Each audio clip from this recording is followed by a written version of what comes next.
Hi guys, welcome back to my channel, and today we're gonna be talking about my hearing aid.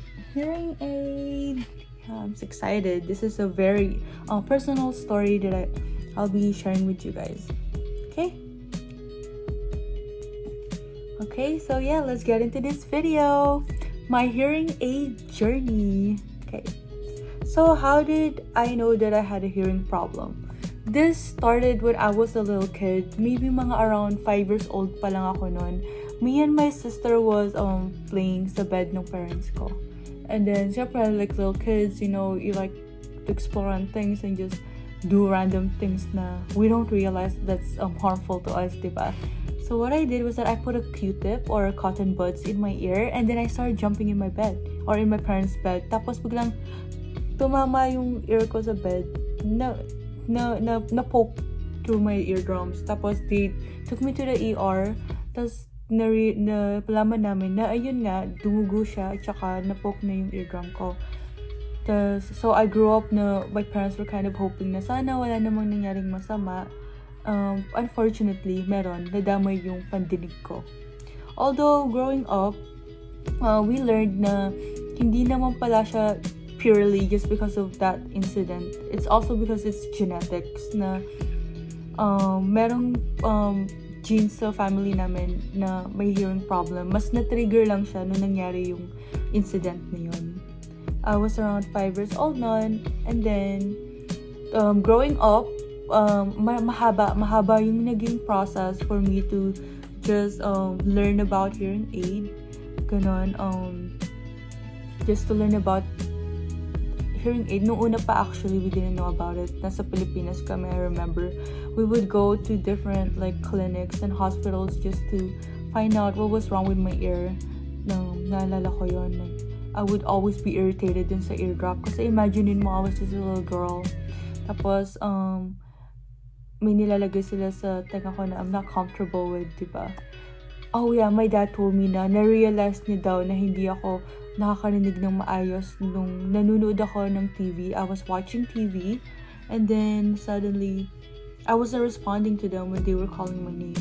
And then they were like, okay, I think we have to get her checked. So yeah, and then throughout the years when I went here sa States, because yung technology here is better, I was able to learn more about the problems sa ears ko. I remember growing up nung one time, because every year in our school we had to get this test for our hearing, and yeah, it's provided by the school. And then I was very frustrated because they said whenever you hear the beep, you have to click yung button.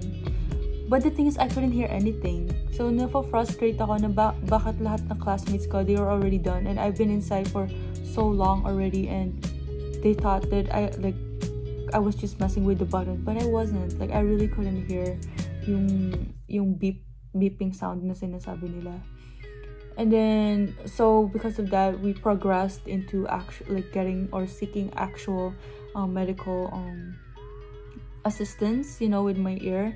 Doon na rin nag-start yung mas deeper hearing testing, where they would put me in a tube and like a soundproof room, and they would do that like testing for me to test and assess how much I can hear, yung how much my ear functions pa and stuff.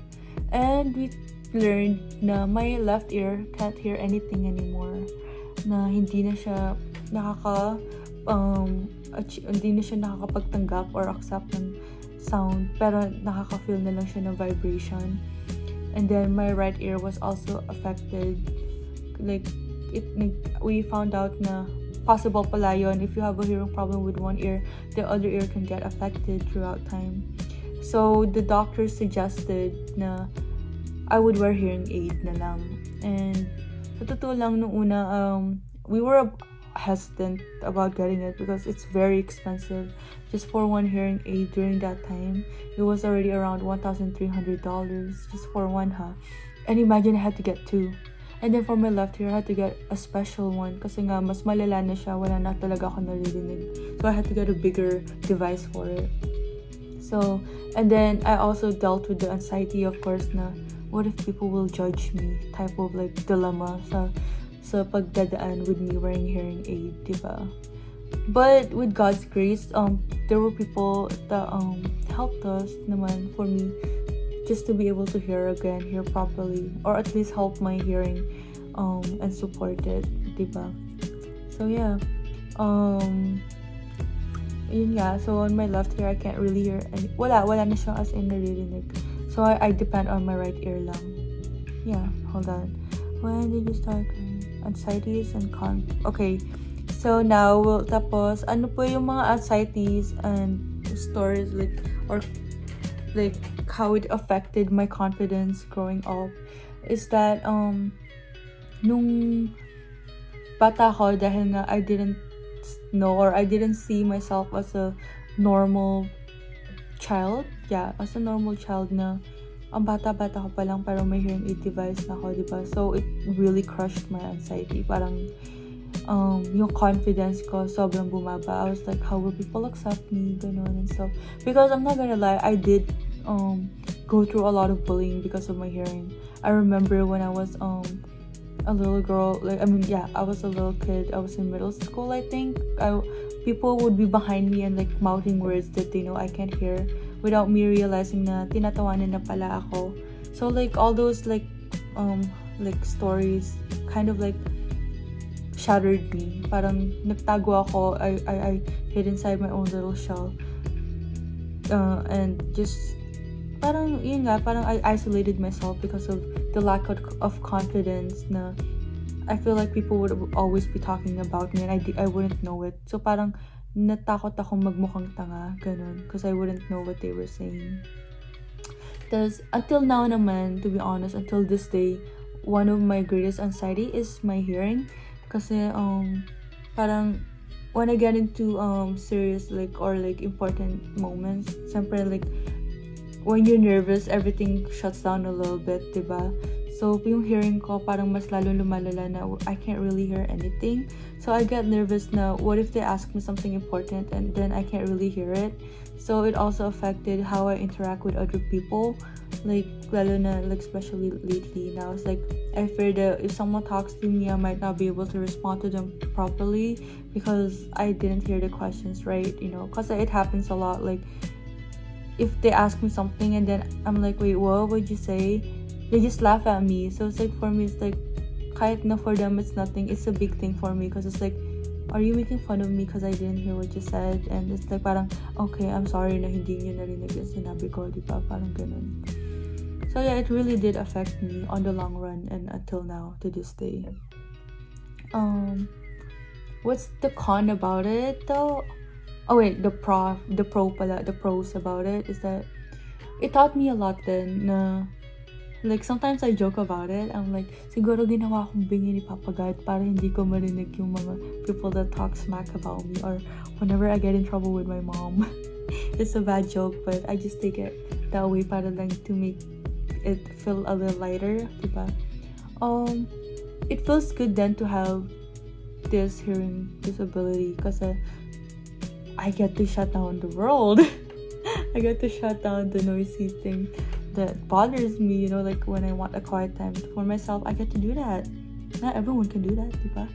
And yeah, I get to have that own little quiet space for myself, my own little quiet place, diba? Oh, sino ba may ganon?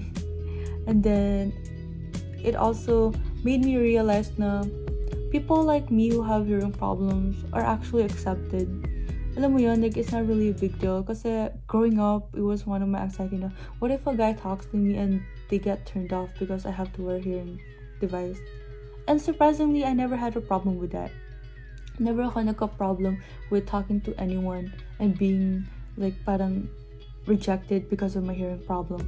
Pero may moment na I remember when I was in school and there was this, I'm not gonna say the name, but there was this person that told me that they were like, you know your capabilities, you're deaf, yung gumanon, you're deaf and you know your capabilities na pinagbigyan ka lang, you should be thankful for that. It really carried, like, dinala ko yun, you know, but it's like, it just parang it just made me realize na wow, there are really people like that. But you know what? You have to show them na just because you're deaf, it doesn't mean that you can't do what they can do. Then they can't discriminate you like that. Alam mo yun? Prove them wrong, parang ganun. Yeah, and then, yeah, like, ang sad nun, no? I just, like, parang, I just can't believe that I had to go through that. And I heard it from an adult too, who's supposed to be a professional. Na sasabihin niya yun na I should know my capabilities kasi I have a hearing problem. Yeah. Pero on the other side, I'm also lucky because I have a lot of people that's very understanding with my situation. Tsaka who are very patient na they're willing to repeat what I say. Or yeah, repeat. They're willing to repeat what they ask me just for me to understand it. Ganun. Yeah. Ano pa ba? What it taught me, yun nga. Yeah, like another thing is that it taught me to accept myself. And to feel na it's normal, I am normal, you know. It taught me to be more confident of who I am because tsaka to just go through it. Alam mo yun, parang before I was so scared to go through having to wear a hearing aid. But when I went through it, it's like, wow, ganun lang pala. It's not really a big deal to other people, you know. Ano bang kinatakot ko? So, like, alam mo yun, parang I just overthought it. But because I did that, it already, like, it haunted me before it actually has anything to do with me. So, parang tinuruan niya ako na when you're scared of something, just go through it, you know, because you never really know how it's gonna go through unless you go through it. It can have a great outcome and it can have a bad outcome, but it doesn't matter because you learn from it, and diba, and that lesson that it taught you, it just helps you be a better person. Yeah. Tapos, ano pa ba yung mga experience ko with wearing hearing aid? If I may share, there was this funny story na I have two favorite funny stories that deals with hearing aid. The last time I went home here for a vacation, nagpunta kami sa Six Flags and they have like the craziest roller coasters. And I wore my hearing aid. I forgot about like how fragile na madali siyang matanggal. Sinuot ko siya. Tapos nung nag-hoop or nag-loop, natanggal, nalaglag yung hearing aid ko. My mom was so mad. Like, I was so honest with myself too. Kasi parang, ang mahal-mahal nun. Tapos sinuot mo yung hearing aid mo. Ngayon, how are you gonna get it back? Oh, we waited. Naghintay kaming magsara yung Six Flags para hanapin. Pero sadly, they didn't find it anymore. Pero I think it was also a sign that it was about time for me to get a new hearing aid. Kasi ang tagal na nun.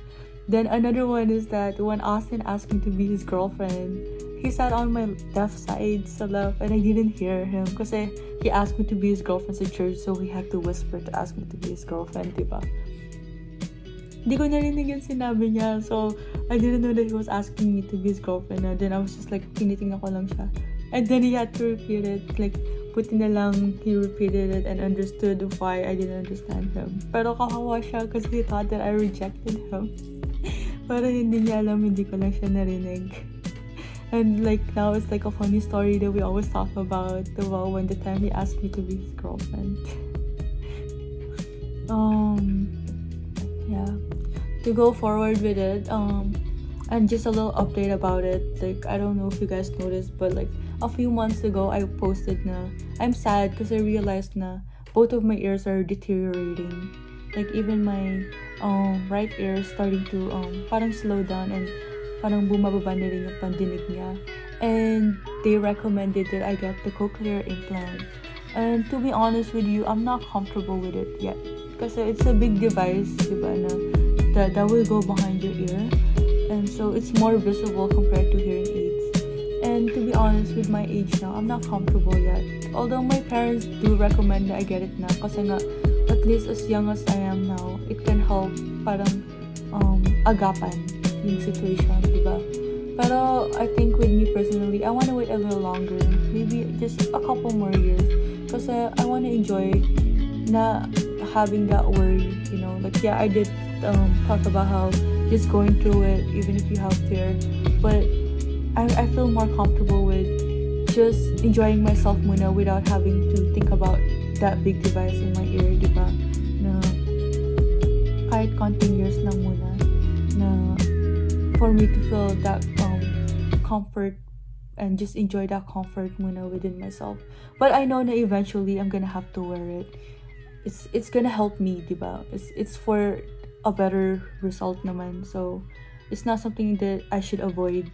And just like what I said with the hearing aid, just go through it. And we never know what will be the outcome of it, diba? So daanan ko na siya. Pero for now, I want to wait on it and just enjoy my comfort muna of where I am with my hearing aid. Yeah. A few cool things pala that the hearing aid features that you guys know that I could actually leave my phone in the room and hear what you guys are saying. Kasi meron siyang parang mic na maririnig ko lahat ng sounds na nasa room na yon. So that's kind of cool, right? And it's Bluetooth now in the sense na hindi ko na kailangan ng AirPod. Like, I can listen to music through them. Diba? Cool. So, like, AirPod who? I have my hearing aid. Tapos meron din akong app na I can control like how loud I can hear from it. Like, yung mga ganung bagay. Yeah. So it's a really cool thing na that our technology improves throughout time too na. Malay lang natin, a time will come where I won't even have to wear anything visible anymore to help my hearing. Sana, and diba? We never know. Yeah, I hope that you guys like my hearing aid story. Also, guys, please do let me know if I have to fix something with the way I talk to help it be better for you guys, for you to understand me better. Yeah, I hope that my hearing aid story inspired you, and help you get to know me more, and sana naging interesting siya. With that, I just wanna say or end my video with saying na to face your fears bravely, because you'll never know its outcome regardless of its outcome until you get through it, right? Regardless of the outcome though, whether it will be bad or good, you have to go through it and you will get through it. And you have to appreciate na at the end of it, you will always gain something from it naman. That will teach you or assess what you need to change within yourself to become a better person, diba? Like, also something that a great message that this hearing aid taught me is that in this world filled with noise and chaos, I'm lucky to be gifted with the chance to tune everything down and have the peace and quiet place for myself whenever I want to. It's a place where I can reconnect with myself and yeah, just get to spend time with myself, diba? And reflect on everything that I want to, and just appreciate everything that God gives me, diba? And the people around me. Yeah, so don't forget to be kind, be humble, and to spread love. Subscribe and comment the thumbs up. Yeah, so I'll see you on my next video. No goodbyes, just to see you later. Peace.